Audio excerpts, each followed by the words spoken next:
اللہ تبارک و تعالی نے قرآن مجید میں ارشاد فرمایا ہے کہ تم نہ ترجیح دنیا کی زندگی کو دیتے ہو، اپنے جینے کو ترجیح دیتے ہو، جینے کے لیے زیادہ کام کرنا چاہتے ہو۔ والآخرۃ خیر وابقیٰ، حالانکہ آخرت تمہارے لیے بہتر بھی ہے اور ہمیشہ باقی رہنے والی بھی۔ تم ترجیح دنیا کی زندگی کو دیتے ہو، حالانکہ آخرت تمہارے لیے بہتر بھی ہے، والآخرۃ خیر وابقیٰ، اور ہمیشہ باقی رہنے والی بھی۔ انسان اور مسلمان کو یہ حکم دیا گیا ہے کہ اس کی ترجیح دنیا داری نہیں ہونی چاہیے۔ مال، دولت، عہدہ، منصب، شہرت، اس کو ترجیحی بنیادوں پر یہ کام نہ کرے۔ ترجیح اس کی اللہ اور اس کے رسول کی ذات ہے۔ دنیا ضرورت ہے، اس کو ضرورت سمجھے، اس کو اپنے اوپر طاری نہ کرے۔ کمر سیدھی کرنے کے لیے روٹی کھانی ہے، اس کو ضرورت سمجھے۔ بدن چھپانے کے لیے کپڑا چاہیے، اس کو ضرورت سمجھ لے۔ سر چھپانے کے لیے چھت کی ضرورت ہے، اس کو ضرورت سمجھے، لیکن کبھی بھی کسی موقع پر اس بات کو سمجھ لے کہ ترجیح دنیا کو نہ دے، ترجیح آخرت کو، اللہ کی ذات کو۔ ہماری آخرت کس طرح ٹھیک ہو سکتی ہے، آخرت میں کامیاب کس طرح ہو سکتے ہیں، آخرت میں اللہ تعالیٰ کی رضا کیسے پا سکتے ہیں، اس کو ترجیح دینی چاہیے۔ نبی پاک صلی اللہ تعالی علیہ وسلم کے بہت سارے صحابہ بڑی شانوں والے، ایک صحابی کا ہم آج ذکر کرنے جا رہے ہیں جن کا نام ہے حضرت ابو ذر غفاری رضی اللہ تعالی۔ ہمارے صوفیاء تصوف میں ایک جملہ بولتے ہیں کہ تیرا تو فقر ابو ذر ہے، یعنی جن کو صحیح درویش کہتے ہیں نا، صحیح درویش۔ مولا علی شیر خدا رضی اللہ تعالیٰ عنہ فرمایا کرتے دو ہی تو بندے ہیں جو رب کے رستے میں کسی شے کی پرواہ نہیں کرتے۔ حضور کون سے؟ فرمایا ابو ذر غفاری ہے اور دوسرے علی المرتضیٰ ہے۔ مولا علی فرمایا کرتے یہ نا مسلمانوں میں سے چوتھے یا پانچویں مسلمان ہیں۔ شروع سے ایک سلیم الطبع آدمی، کچھ لوگ طبعاً بڑے نفیس ہوتے ہیں، طبعاً ہی اللہ کی طرف سے شروع سے ہی ان کا جو قبیلہ تھا بنو غفار، وہ راہزنی کرتا تھا، لوگوں کو لوٹ لیتا تھا۔ شروع میں یہ کام کیا، لیکن جب کچھ لوگوں کی چیخیں کانوں میں گئیں تو چھوڑ دیا، فرمایا نہیں یار، طبیعت نہیں مانتے۔ اور نبی پاک کا کلمہ پڑھنے سے پہلے ہی بتوں کی پوجا چھوڑ کے رب کی عبادت شروع کر دی۔ لوگ پوچھا کرتے تھے آپ عبادت تو کرتے تھے پر منہ کدھر کرتے تھے؟ فرماتے تھے جدھر وہ کرا لیتا تھا کر لیتے تھے۔ کسی نے انہیں بتایا کہ مکے میں ایک شخص ہیں جنہوں نے اعلان نبوت کیا ہے، آپ کی طرح کی باتیں کرتے ہیں۔ انہوں نے اپنے بھائی کو بھیجا، ان کا نام انیس تھا، پتہ کر کے واپس آئے، بھائی کہنے لگے ابو ذر، ان کا نام جندب ہے، اصل میں ذر ان کے بیٹے کا نام ہے اور کنیت سے زیادہ معروف ہیں، ابو ذر غفاری کہلاتے ہیں۔ فرماتے ہیں کہ بھائی نے آ کے بتایا کہ وہ نیکی کا حکم دیتے ہیں، برے کاموں سے منع کرتے ہیں، صلہ رحمی کا پیغام دیتے ہیں، لیکن لوگ سارے مخالف ہیں۔ یہ چیز بھی بڑی کاؤنٹ ہوتی ہے، اسے نہ کاؤنٹ کیا کریں۔ لوگوں کی ترجیحات بدلتی ہیں، صبح کچھ، دوپہر کچھ، شام کچھ، اسے نہ کاؤنٹ کریں۔ انہوں نے اس بات کو کاؤنٹ کر کے بتایا کہ لوگ ان کے جو ہے نا وہ مخالف ہیں سارے۔ تو حضرت ابو ذر غفاری کہنے لگے مجھے تسلی نہیں ہوئی، میں خود جا کے پتہ کروں گا۔ کہتے ہیں مکہ شریف آیا تو کسی ایسے آدمی سے پوچھ بیٹھا، میں تو کچھ اور سمجھا تھا، وہ کچھ اور نکلا۔ مکے والوں نے بڑا مارا۔ مکے پہنچ کے پہلی جو چیز ملی وہ مار کھانے کی تھی۔ اب میں ڈرتے کسی سے پوچھتا ہی نہ، بھوک بھی بڑی تھی، رہنے کو جگہ نہیں تھی، حرم شریف میں لیتا رہتا تھا۔ میرے نصیب دیکھو، مجھے ایک شخص نے نا آ کے ہلایا، کہنے لگے اگر مناسب سمجھیں تو میں آپ کو دیکھ رہا ہوں کافی دیر سے، آپ کوئی پردیسی ہیں، آپ کا اپنا مہمان نہ بنا لوں؟ تو میں نے کہا آپ کا کیا نام ہے؟ کہنے لگے میرا نام ہے علی ابن ابی طالب۔ کہتے ہیں مولا کائنات گھر لے گئے، کھانا بھی کھلایا، جگہ بھی دی سونے کو، خدمت بھی کی، لیکن چونکہ میں تو پہلے سے پوچھ کے مار کھا بیٹھا تھا، میں نے پوچھا نہیں میں کدھر آیا ہوں۔ رات رہے، اگلی رات بھی رہے، لیکن میں نے بتایا نہیں میں کس کام آیا ہوں۔ حضرت ابو ذر غفاری رضی اللہ تعالیٰ عنہ کہتے ہیں خود ہی مولا علی نے پوچھا بتا سکتے ہو کیسے آئے ہو؟ میں نے کہا راز رکھ لو گے؟ فرمایا بڑا کشادہ سینہ دیا رب نے مجھے. تو بات تو کہنے لگی یار میں تو محمد مصطفیٰ کی زیارت کرنے آیا صلی اللہ تعالی علیہ. یہ بے نیاز لوگوں میں سے ہیں حضرت سیدنا ابو ذر غفاری. میں حضور کی زیارت کے لیے حضرت علی کہنے لگے سویرے لے چلوں گا. انسان بزدل نہیں ہوتا، ہر انسان بزدل نہیں ہوتا، اور بلا وجہ ٹکراؤ کی پالیسی بنا لینا یہ بھی سیانے لوگوں کا کام نہیں. حکمت کے تقاضوں کے مطابق چلنا یہ بھی دلیر لوگوں کا کام ہوتا ہے. حضرت مولا علی کہنے لگے صبح لے کے چلوں گا پر حالات ٹھیک نہیں.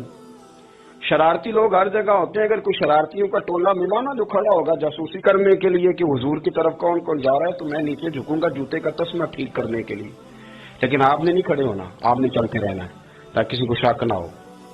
کہتے ہیں اس ترتیب سے حضرت علی مجھے لے کے گئے. میں حضور کی بارگاہ میں پہنچا. مولا علی کہتے ہیں بڑے بڑے لوگ سوال کرتے تھے پر یہ شروع سے سلیم الطبع تھے. مجھے کہہ لینے دینا، جنہوں نے ماننا ہوتا ہے وہ لمبے سوال کرتے ہی نہیں. مان جو لیا تو لمبے سوالوں کی ضرورت ہی کوئی نہیں. کہتے ہیں لوگ بڑے بڑے سوال کرتے تھے پر ابو ذر نے 2-3 باتیں پوچھی اور آگے جا کے کہنے لگے حضور ہاتھ بڑھائیں مجھے کلمہ پڑھائیں. نبی پاک صلی اللہ علیہ وسلم نے کلمہ پڑھایا. فرمایا باہر جا کے نا ابھی ذکر کرنا کہ تم مسلمان ہو گیا، یہ ماریں گے. عرض کی حضور انہیں مارنے دے، میں آیا بھی مار کھا نہیں ہوں، انہیں مارنے دے دا. پڑا فلک کو کبھی دل جلوں سے کام نہیں. داغ دلوی نے کہا تھا پڑا فلک کو کبھی دل جلوں سے کام نہیں، اور جلا کے راکھ نہ کر دوں تو داغ نام نہیں. ماری تو کھانے آئے ہیں، مارنے دے، کرنے دے، اور جتنا لگانا ہے لگانے دے. باہر جا کے اعلان کیا. مکے والوں نے مارا، اتنا مارا کہ بے ہوش ہو گئے. پھر کسی نے بتایا کہ تم نے گزرنا بھی ہے ان کے علاقے سے، بنو غفار سے. پھر ان کا پتہ بھی ہے یہ لوگ بڑے سخت ہیں. پھر چھوڑا. تبن بڑے جلالی تھے، زاہد مزاج تھے. فرماتے تھے کہ جو تمہاری ضرورت سے زیادہ ہے وہ سارا صدقہ کرو. کنز کے معاملے میں ان کا رویہ یہ تھا. صرف حضرت صدیق اکبر کو کچھ نہیں کہا انہوں نے، باقی حضرت عمر جیسے آدمی کو بھی کھڑا کر کے کہہ لیتے تھے یہ مال کیوں رکھا ہوا ہے خزانے میں، بانٹتے کیوں نہیں سارا. اور جناب عثمان غنی رضی اللہ تعالیٰ عنہ کے ساتھ تو باقاعدہ کئی دفعہ اس موضوع پر گفتگو کی. وہ کہتے تھے کہ جب اللہ کہتا ہے قرآن میں کہ مال دولت جمع نہیں کرنی، تو وہ جو لوگ تھے وہ بھی بڑی شانوں والے تھے. وہ کہتے تھے کہ اللہ نے جب زکوٰۃ فرض کی تو مال جمع ہوتا ہے تو زکوٰۃ فرض ہوتی ہے نا. وہ فطرانے کا کہا تو مال ہوتا ہے تو فطرانہ آتا ہے نا. تو آپ جو کہہ رہے ہیں وہ ٹھیک ہے پر آپ اعلیٰ بات کر رہے ہیں تقوی کی، سارا بانٹو. تو حضرت ابو ذر غفاری کہتے ہیں چلو ٹھیک ہے تمہاری بھی بات مان لیتا ہوں، پر یہ بتاؤ مدینے والے کا اپنا طریقہ کیا ہے؟ کہ بھائی حضور کا طریقہ تو وہی ہے جو آپ بتا رہے ہیں. تو فرمانے لگے پھر اس رستے نہ چلیں جو رستہ مدینے والے رسول کا ہے. اور حضور سے، نبی پاک سے عشق کرتے بڑا کھل کے. یہ صحابہ صفہ میں سے تھے. کلمے پڑھنے کے بعد چونکہ طبیعت جلالی تھی تو حضور نے بھیج دیا، فرمایا واپس جاؤ اپنے قبیلے میں تبلیغ کرو. واپس گئے، بھائی کو مسلمان کیا، والدہ کو مسلمان کیا، قبیلہ سارا مسلمان کیا، وہیں رہے. ہجرت مدینہ کے بعد آئے تبوک کے موقع کے قریب، اور حضور نے صحابہ صفہ میں رکھ لیا. نوکری کرتے مدینے والے رسول کی، دلیر آدمی تھے، بڑا قبیلہ تھا، پر ڈیوٹی کرتے، ڈیوٹی خدمت کرتے. ایک بیٹا تھا زر اس کا نام تھا، اس کی ڈیوٹی لگائی تم نے میرے نبی پاک کے اونٹ چرانے. ڈاکو آئے تو زیادہ اونٹوں کی، اونٹنیوں کی حفاظت کرتے شہید ہو گیا. اور یہ انوکھا بندہ ہے جس نے شرط لگائی تھی کہ میں نے کالی سیاہ رنگ کی عورت سے شادی کرنی. انوکھا بندہ ہے. ایک بیٹی تھی ایک بیٹا، بیٹا شہید ہو گیا. بیوی نے کہا تم نے نبی پاک کے گھر میں خدمت کرنی، حضور کے گھر والوں، اور میں نبی پاک کی نوکری کروں گا. حضور کی خدمت کرتے، ہر وقت خدمت میں رہتے. اور حضور جب آتے نا، صحابہ صفہ میں یہ شامل تھے جو لوگ دین سیکھتے. حضور جب آتے تو سب سے پہلے آ کے حضرت ابو ذر غفاری کا پوچھتے، بلائیں. اور جب بات کرتے حضور تو بار بار ان کو مخاطب کر کے بات کرتے. حضرت ابو ذر غفاری رضی اللہ تعالیٰ عنہ کا نبی پاک سے اتنا پیار کہ ہماری بھی مشکل حل کر دی. ابو داؤد شریف میں موجود ہے. ایک دن کہنے لگے یا رسول اللہ صلی اللہ علیہ وسلم، اگر کوئی بندہ کسی سے پیار بڑا ہی کرے پر اس جیسے عمل نہ کر سکے، کوشش کرے کرنا. لوگ ہمیں کہتے ہیں نا کہ پیار بڑا، عمل بھی تو کرو نا. بھی کرنا چاہیے پر انسان ہے نا، غلطی بھی تو ہو ہی جاتی ہے. اب ہم عمل نہیں کر سکتے تو تم ہمیں پیار بھی نہیں کرنے دو گے. مہربانی کرو پیار تو کرنے دو نا. حضرت ابو ذر غفاری نے کہا، ابو داؤد شریف میں موجود ہے، یا رسول اللہ صلی اللہ تعالی علیہ وآلہ وسلم حضور پیار بڑا کرے پر ان جیسے عمل نہ کرے تو حکم کیا ہے؟ تو حضور نے فرمایا پیار سچا کرے، اللہ قیامت کے دن جس سے محبت کرے گا نا اس کے ساتھ ہی دونوں کو اکٹھا فرما دے گا۔ تو حضرت ابو ذر نے فوراً کہا حضور پھر مجھے آپ سے بھی بڑا پیار ہے، رب سے بھی بڑا پیار ہے۔ فرمایا فکر نہ کرنا، جنت میں اکٹھے ہی جائیں گے۔ اتنی محبت رسول پاک کی ذات کے ساتھ حضور کی نوکری کرنا۔ ایک دن خدمت کرتے کرتے سو گئے، حضور مسجد میں آئے پتہ کرنے کہ ابو ذر آرام کر رہا ہے۔ یہ بھی مزہ ہوتا ہے، خیال رکھنا اپنے درویشوں کا، کیا کھایا کیا پیا کہاں سوئے۔ حضور رات کو آئے، یہ سوئے ہوئے تھے، فرماتے ہیں حضور نے میرا انگوٹھا ہلایا، میں اٹھ کے بیٹھ گیا، حضور بھی میرے پاس بیٹھ گئے۔ اور میں ابو ذر بڑا پیار کرتے ہو، سونے آپ کو پتہ ہی ہے۔ کہا یار تو بڑی نوکری کرتا ہے، ایک دن وہ بھی آئے گا جس دن تجھے میری مسجد اور میرے شہر سے جانا پڑے گا، پھر کیا کرو گے؟ تو اس کی حضور کسی کی طاقت ہے مجھے آپ کے شہر سے نکالے؟ میں تلوار نکال لوں گا۔ نبی پاک نے فرمایا تلوار نہ نکالنا، جہاں تمہیں بھیجا جائے چپ کر کے چلے جانا۔ حضور کب تک؟ فرمایا جب تک اللہ تیری اور میری ملاقات نہیں کرا دیتا، یعنی وصال تک۔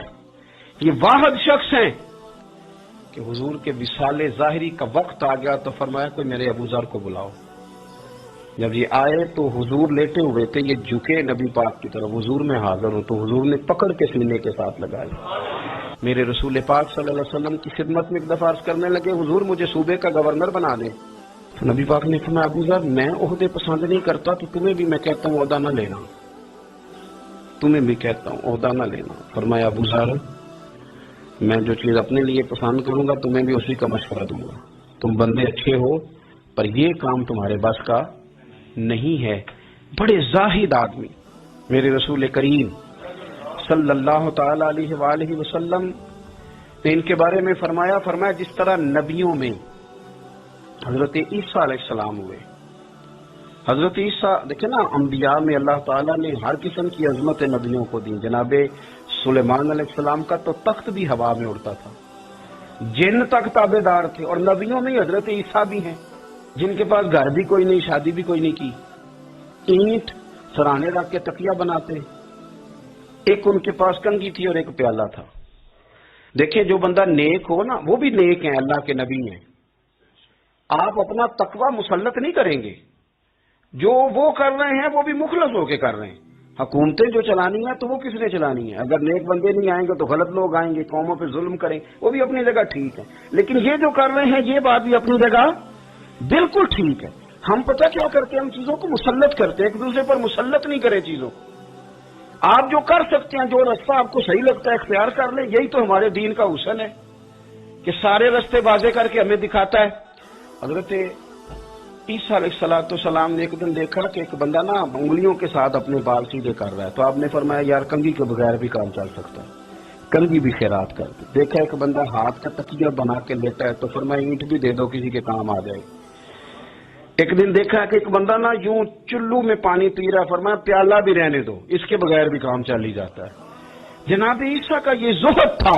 میرے نبی پاک علیہ السلام نے فرمایا جس نے جناب عیسیٰ کا زہد دیکھنا ہو وہ میرے ابو ذر غفاری کو دیکھے، ان کو دیکھے، یہ دنیا میں جناب عیسیٰ کے زہد کے مطابق چلتے پھرتے ہیں۔